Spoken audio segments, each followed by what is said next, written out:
Assalamu alaikum, dear students. I hope so. You all are fine. Dear students, आज हम CS 304 की final term की preparation के लिए आज मैं आपके साथ लेक्चर नंबर 35 से स्टार्ट करूंगा। लेक्चर नंबर 35 को सबसे पहले हम कवर कर लेते हैं, तो फिर हम आगे मूव ऑन करेंगे। चलें 35 से स्टार्ट करते हैं। तो लेक्चर नंबर 35 में जो सबसे पहले हमारे पास जो टॉपिक आ रहा है वो आ रहा है मेंबर टेम्पलेट्स। मेंबर टेम्पलेट क्या होते हैं वो आपको ऑलरेडी मैंने पिछले कुछ लेक्चर्स में आपको मैंने बता दिया था कि टेम्पलेट्स डिटेल में मैंने आपको समझाया था। तो अब उससे आगे थोड़ा सा मूव ऑन करते हैं मेंबर टेम्पलेट्स पे। मेंबर टेम्पलेट्स थोड़ा शॉर्ट से मैं आपको बता देता हूँ इस एग्जांपल से। जैसे कि मेंबर, आपने एक नेम सुना होगा क्लास के अंदर मेंबर फंक्शंस। मेंबर फंक्शंस क्या होते हैं? जो हम पब्लिक के अंदर लिखते हैं वो होते हैं हमारे मेंबर फंक्शन। जैसे ये एक पब्लिक लिखा हुआ है, क्लास है और उसका एक पब्लिक सेक्शन बना हुआ है। और पब्लिक सेक्शन के अंदर जो भी कुछ लिखा हुआ है, जो भी फंक्शन हम बनाते हैं उनको हम मेंबर फंक्शंस कहते हैं। और इस लेक्चर में मेंबर टेम्पलेट्स मीन वो होता है जो हमारे पब्लिक सेक्शन के अंदर लिखे जाएंगे, वो हमारे मेंबर टेम्पलेट्स होंगे।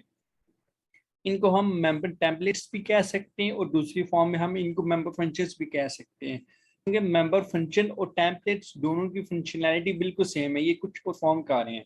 चलिए अब इसको थोड़ा सा स्टडी कर लेते हैं। Member function of a template class implicitly become function template. जो मेंबर फंक्शन होते हैं वो, जो हमारे फंक्शन टेम्पलेट्स होते हैं वो एक यूजर डिफाइन करता है। इम्प्लिसिटली मीन जो एक यूजर बनाते हो, और यूजर जो हम हैं, जब हम कोई कोडिंग करेंगे तो उस वक्त वो फिर इम्प्लिसिटली होगा। जैसे कि आपको पता है कि जो हम फंक्शन बनाते हैं, फंक्शन किस पर्पस के लिए यूज होते हैं। यहाँ पे एक वर्ड यूज हो रहा है फंक्शन टेम्पलेट। सबसे पहले फंक्शन का क्या हम डिफाइन हम कर सकते हैं। फंक्शन वो होता है जो एक यूजर की डिफरेंट फंक्शनैलिटी को डिफाइन करे। मतलब कोई यूजर अपने लिए कोई चीज बना रहा हो, उस वक्त हम फंक्शन यूज करते हैं। और फंक्शन टेम्पलेट्स एक इम्प्लिसिटली होते हैं, एक यूजर डिफाइन करता है। They work for instantiation of that class. और ये एक क्लास में एक खास डाटा टाइप्स पर यूज होते हैं। जैसे कि हमारे पास ये कुछ डाटा टाइप्स है, इंट, कैरेक्टर, फ्लोट और डबल। इनके लिए ये यूज होगा। However, there are some situations where we need explicit template function in our class, taking more template parameter other than one implicit template parameter. लेकिन कुछ ऐसे cases भी होते हैं, कुछ ऐसी सिचुएशंस भी होती हैं जब एक यूजर नहीं टेम्पलेट फंक्शन बना सकता, बल्कि एक एक्सप्लिसिट टेम्पलेट फंक्शन बना होता है। और एक्सप्लिसिट मीन जो कंपाइलर खुद बहुत ऑटोमेटिकली जनरेट करे, बाय डिफॉल्ट खुद जनरेट करे। इम्प्लिसिट मीन जो यूजर डिफाइन करता है, जबकि एक्सप्लिसिट मीन जब कंपाइलर हमारा डिफाइन करता है। और कंपाइलर यहाँ पे क्या है, जो हमारा डेव C++ ही एक कंपाइलर है। तो इसका ये मतलब होगा। ओके, तो उसके बाद आगे मूव ऑन करते हैं। ये आई थिंक जो मेंबर टेम्पलेट्स के बारे में तो आपको एक अच्छे से आइडिया हो चुका होगा। तो इसमें ये भी जो हमारी चीजें एक कम्प्लेक्स है। जैसे कि हमारे पास एक क्लास है ना, क्लास का नेम आगे उन्होंने रखा है कम्प्लेक्स, और इसके बाद इन्हें एक डबल लगाया हुआ है, इसकी डाटा टाइप मतलब इसका टेम्पलेट बनाया है, एक डाटा टाइप का टेम्पलेट बनाया है। तो फिर उसके बाद पब्लिक के अंदर इन्होंने एक फंक्शन बनाया, और फंक्शन के अंदर ही इन्होंने एक मेंबर टेम्पलेट्स बनाए। ये दो मेंबर टेम्पलेट्स होंगे। ओके, मेंबर टेम्पलेट्स सारी फंक्शनैलिटी वैसे ही परफॉर्म करते हैं जो एक हमारा फंक्शन मेंबर फंक्शन परफॉर्म करता है। तो इसमें इतना ज़्यादा कोई डिफरेंस नहीं है, कोई फर्क नहीं है। अच्छा, कुछ पॉइंट्स जो बहुत इंपॉर्टेंट है वो आप एक दफ़ा देख लें। Only that instantiation of copy constructor is generated that is required. इसका ये मतलब होगा कि इंस्टेंशिएशन मीन, जैसे मैंने आपको ऊपर बताया, जो हमारी डिफरेंट डाटा टाइप्स होती हैं, कैरेक्टर, इंट, फ्लोट, उसको कॉपी कंस्ट्रक्टर को जनरेट करने के लिए ये यूज होता है। एक हमारा जो मेंबर टेम्पलेट्स होता है। Good compiler only generate required template function. जो एक अच्छा कंपाइलर होता है वो एक अच्छा टेम्पलेट फंक्शन को परफॉर्म करता है। Instance for complex class instantiation for a particular data type. जबकि जो हमारा इंस्टेंशिएशन कम्प्लेक्स परफॉर्म जो हमारा परफॉर्म करेगा। जैसे इन्होंने एक एग्जांपल से इसका बताया हुआ है कि एक कॉम्प्लेक्स नेम की एक क्लास है, एक कॉम्प्लेक्स नेम की, और उसके बाद डबल उन्होंने एक टेम्पलेट बनाया। जैसे टेम्पलेट में हम क्या करते हैं, टेम्पलेट में हम एक डाटा टाइप चूज करते हैं जिसको टेम्पलेट करना होता है, जिसको बार बार यूज करना होता है।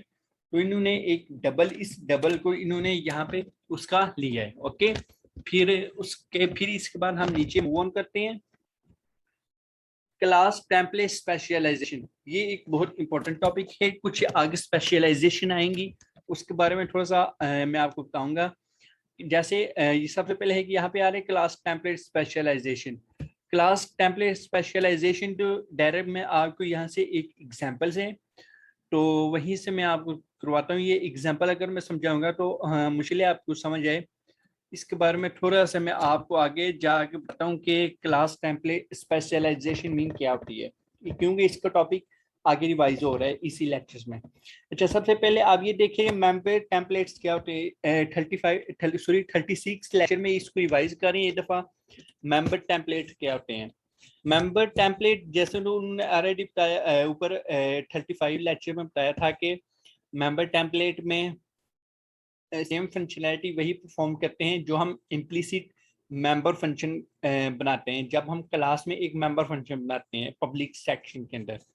तो मेंबर टेम्पलेट में भी वही सेम चीज, जैसे इन्होंने कुछ एक एग्जांपल दी है। जैसे एक आप सपोज कर लें कि हमारी एक क्लास है कॉम्प्लेक्स नेम की, और उसके बाद आगे टेम्पलेट एक डिफाइन किया है। एक इस टेम्पलेट के अंदर इंट नेम का टेम्पलेट लिए इंट। अब इंट क्या परफॉर्म करता है? इंट हमेशा इंटीजर फॉर्म लेता है। जैसे 8 हमारा एक इंटीजर फॉर्म है, 3 हमारा एक इंटीजर फॉर्म है। अगर हम इंट के अंदर 5.69 लेंगे तो ये हमारा इंटीजर नहीं होगा, क्योंकि जो पॉइंट्स की फॉर्म में तो वो हमारे पास हमेशा फ्लोटिंग पॉइंट्स में आते हैं, फ्लोट नंबर में होते हैं, फ्लोट डाटा टाइप। तो उसके बाद डबल है। डबल के अंदर क्या होती है? डबल भी हमारी एक डाटा टाइप होती है। डबल के अंदर हमारी कुछ फ्लोट की रिक्वायरमेंट आती हैं, जो फ्लोट जो पॉइंट्स की फॉर्म में, और इसमें एक लेंथी डिजिट्स होते हैं। मैक्सिमम हमारे जो फोल्ड नंबर ऑफ डिजिट्स होते हैं इसमें वो इंक्लूड होते हैं डबल कॉम्प्लेक्स के अंदर। ओके, मतलब इसमें बताने का ये पर्पस है कि अगर आप एक टेम्पलेट लेते हैं, उसके आगे आप जो कोई भी उसकी टाइप लेंगे, फिर उस टाइप के मुताबिक ही आपने उसको सॉल्व करना है, उस टेम्पलेट, उस मेंबर टेम्पलेट को। ओके, फिर उसके बाद ये सारी वही चीज है। इन्होंने एक दफा कंबाइन ही वहां पे सेपरेटली था, तो यहाँ पे उसको एक साथ लिख दी। अच्छा, अब पार्शियल स्पेशलाइजेशन आ रही, जो मैंने आपको ऊपर स्किप किया, और अब हम इसको नीचे करेंगे। अच्छा, partial specialization, we can also perform partial specialization instead of complete specialization. A partial specialization of a template exists between general specialization and complete specialization. जो एक पार्सल स्पेशलाइजेशन होती है वो होती है एक जनरल स्पेशलाइजेशन से और एक कंप्लीट स्पेशलाइजेशन से। जब हमारी जनरल और कंप्लीट स्पेशलाइजेशन एक जब कंप्लीट होती है तो फिर एक पार्सल स्पेशलाइजेशन एग्जिस्ट होती है। ओके, ये एक आपका एमसीक्यूज आ सकता है। जैसे यहाँ पर आप देखें, मैं आपको यहाँ से एक अच्छी सी एग्जांपल देता हूँ। देखिए, एक टेम्पलेट, एक कीवर्ड है, यहाँ पे ये 4 एग्जांपल्स हैं। देखें, क्लास टी एक सिंटैक्स, फिर क्लास यू सिंटैक्स, टी यहाँ पे आपका कोई डाटा टाइप है, और यू भी आपके यहाँ पे कोई डाटा टाइप है। तो फिर उसके बाद क्लास वी भी आपकी एक डाटा टाइप है। ये आपकी जनरल टेम्पलेट होगी, मतलब एक सिंपल सी कोई टेम्पलेट होगी।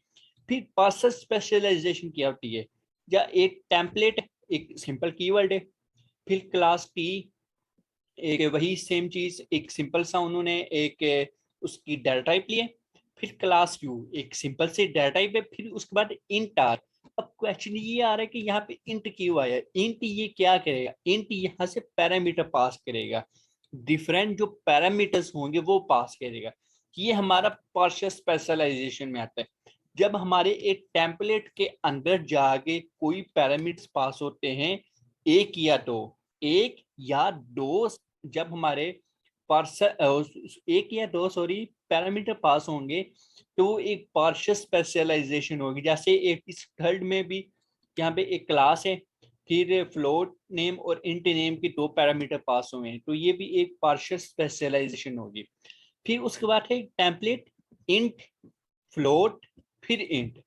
मतलब इसमें कोई डाटा टाइप नहीं है, इन्होंने डायरेक्ट यहाँ से वो फिर इसके पैरामीटर्स पास की। ये है एक हमारी कंप्लीट स्पेशलाइजेशन होगी। ओके, आप इनको एक दफा जरूर जरूर जरूर देखिए, इनमें से एमसीक्यूज बहुत ज्यादा आते हैं। ये जिसको मैंने मार्कअप किया है इसमें से एमसीक्यूज बहुत ज्यादा आते हैं, बहुत ज्यादा चांसेस होते हैं इस टाइप के एमसीक्यूज आपके एग्जाम्स में आ जाए। और फाइनल टर्म में ज्यादा एमसीक्यूज ही होते हैं। अगर आपके एमसीक्यूज 90% अच्छे हो जाते हैं तो 90% चांसेस हो जाते हैं आपके मार्क्स भी अच्छे आ जाएं। ओके, तो उसके बाद है इन पार्शियल स्पेशलाइजेशन की number of template parameter remains का सेम। पार्शियल स्पेशलाइजेशन में आपकी जो नंबर ऑफ टेम्पलेट पैरामीटर वो सेम होते हैं, हम एक्सक्यूज आ सकते हैं। होएवर देयर नेचर वेरीज, लेकिन ये इसकी नेचर पे वेरी करता है कि उसकी नेचर कैसी होगी। जैसे इसकी ये नेचर इंट, फ्लोट और इंट, इसे वो पैरामीटर पास कर रहे हैं ना, लेकिन ये जो क्लास टी है ये क्या कर रहा है, ये एक डाटा टाइप को यहाँ पे बनाएगा, एक डाटा टाइप को टेम्पलेट करेगा। इसमें वो वेरीज नहीं होता है, लेकिन कंप्लीट स्पेशलाइजेशन में हो रहा है, तो ये इसकी नेचर पे वेरी करेगा। ओके, फिर उसके बाद आगे मूव ऑन करते हैं। ये सारी चीजें भी इतनी खास जरूरी नहीं है, जो जरूरी है वो मैंने आपको बता दी है। Function template similar to class template, a function template may also have partial specialisation. एक क्लास टेम्पलेट के अंदर जो फंक्शन टेम्पलेट होते हैं वो भी एक पार्शियल स्पेशलाइजेशन होते हैं। ओके ओके, उसके बाद मैं आपको आगे मूव ऑन करवाता हूँ। अच्छा, नॉन टाइप पैरामीटर्स क्या होते हैं? नॉन टाइप पैरामीटर्स क्या होते हैं इसको थोड़ा सा स्टडी कर लेते हैं। The parameter given in template definition other than those used for mentioned template type are called non-type parameter. The parameter given in the template definition, जो parameter एक template definition में define होते हैं, other than those used for mentioning template types, जबकि दूसरी जो हमारी template types में जो मेंशन होते हैं इनको हम नॉन टाइप पैरामीटर्स कहते हैं। जैसा कि ये देखें, एक क्लास टी हमारी एक इसमें एक टाइप डिफाइन होगी, क्लास यू यहाँ भी टाइप डिफाइन होगी। जबकि इंट आई क्या है? इंट आई यहाँ पे एक हमारे पास नॉन टाइप पैरामीटर है, इसको हम नॉन टाइप पैरामीटर बोलेंगे। सही है, तो उसके बाद आगे देखते हूँ आगे कौन सी ऐसी जो अहम चीज जो फाइनल टर्म के रिलेटेड काफी इंपॉर्टेंट हो सकती है। इसमें ये चीज आ रही डिफॉल्ट नॉन टाइप पैरामीटर, जो डिफॉल्ट हो जो मतलब जो कंपाइलर करते हैं। इसमें answer we can set default value for this non type parameter as we do for parameter pass in ordinary function. जो डिफॉल्ट टाइप पैरामीटर्स होते हैं ये खुद बहुत कंपाइलर खुद जनरेट करते हैं, इसका यूजर को कुछ पता नहीं चला। यूजर मतलब हमें, यूजर को वो करेगा जो खुद टाइपिंग से कोडिंग करेगा। लेकिन ये कुछ ऐसे पैरामीटर्स भी होते हैं जो के जो हमारे कंपाइलर होते हैं उनकी बैकएंड पे खुद बहुत कोडिंग जनरेट हुई होती है, तो वो खुद बहुत इसको करते हैं। तो उसके बाद डिफॉल्ट टाइप पैरामीटर्स होते हैं। डिफॉल्ट टाइप पैरामीटर्स मीन कुछ वही चीज, कुछ ऐसे पैरामीटर्स जो डिफॉल्ट होते हैं तो उनको हम डिफॉल्ट टाइप पैरामीटर्स कह सकते हैं। जैसे कि इनके parameter T U V mean, इसकी इन्होंने एग्जांपल लिए, इन्होंने एक समझाने के लिए ये 3 वर्ड्स लिए हैं, लेकिन इसका बेसिकली इसका मतलब ये है कि इसके अंदर हम कोई कोडिंग करेंगे, मतलब इसकी जगह पे हमको खुद ही यूजर जब करेंगे ना तो फिर वो चीज होगी। तो उस पर लेक्चर नंबर 37 में है रेजोल्यूशन ऑर्डर है। रेजोल्यूशन ऑर्डर क्या होते हैं इसको हम थोड़ा सा स्टडी कर लेते हैं। रेजोल्यूशन ऑर्डर इसमें थोड़ा सा इसमें क्या मेजर चीज है। अच्छा, ये देखिए function template overloading. Function template overloading क्या होती है? We can specialise function template also, this is called function template overloading.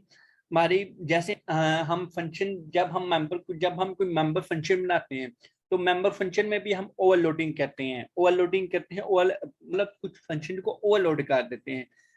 इसी तरह फंक्शन टेम्पलेट के अंदर भी कुछ ओवरलोडिंग होती है, इनको भी हम ओवरलोड मतलब जब सेम नेम के कुछ हमारे पास फंक्शंस आ जाएं, जैसे कि हमारे पास एक फंक्शन है वाइट सॉर्ट, फिर वाइट सॉर्ट ने सेम नेम, फिर वाइट सॉर्ट, मतलब सेम नेम के कुछ फंक्शन आ गए। अब इन फंक्शन के अंदर हमने कुछ पैरामीटर्स, कुछ डिफरेंट पैरामीटर्स पास करने, कुछ डिफरेंट पैरामीटर्स पास करेंगे तो फिर ये हमारा फंक्शन ओवरलोड हो जाएगा। इसको हम फंक्शन टेम्पलेट ओवरलोड कहते हैं। सही है। रेजोल्यूशन ऑर्डर, रेजोल्यूशन ऑर्डर क्या होता है उसको इसको देख लेंगे, ये भी एक अहम चीज है। Compiler such target of a function call in the following order in case of function of template. जो हमारा कंपाइलर होता है वो फंक्शन, जब वो किसी भी फंक्शन को कॉल करता है एक सच टारगेट पे, वो एक खास फंक्शन टेम्पलेट्स पे करता है। जब हमारा एक फंक्शन कॉल करता है एक खास टारगेट पर, वो फंक्शन वो टेम्पलेट के कुछ एक खास फंक्शन पर टारगेट करता है। उसकी वो जो केसेस होती है वो हमारे पास 4 केसेस होते हैं। ऑर्डिनरी फंक्शन, कंप्लीट स्पेशलाइजेशन, तीसरा पार्शियल स्पेशलाइजेशन, और fourth one is generic template. ये हमारे पास 4 टाइप्स होते हैं। एक, जब हमारा एक कंपाइलर एक खास टारगेट पर फंक्शन को कॉल करे। ओके। टेम्पलेट एंड इनहेरिटेंस, यहाँ पे एक चीज आगे, जैसे इनहेरिटेंस का आपको ऑलरेडी पता है कि इनहेरिटेंस में हम मजीद नीचे जनरेशन बनाते हैं। तो टेम्पलेट एंड इनहेरिटेंस का आपस में क्या रिलेशनशिप हो सकता है? We can use inheritance comfortably with template or the specialization, but we must follow one rule. हम इनहेरिटेंस को भी टेम्पलेट की तरह कंफर्टेबल बना सकते हैं एक खास स्पेशलाइजेशन पे।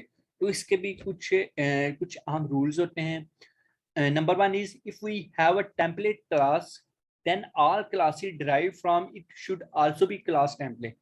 जब हमारे पास कोई एक खास टेम्पलेट क्लास होगी तो उसको हम कुछ खास डिराइव क्लासेस को हम डिराइव कर लेते हैं, तो ये भी हमारी एक टेम्पलेट क्लास होगी, क्लास टेम्पलेट होगी, सॉरी। फिर second one is derive class must take at least as many template parameter.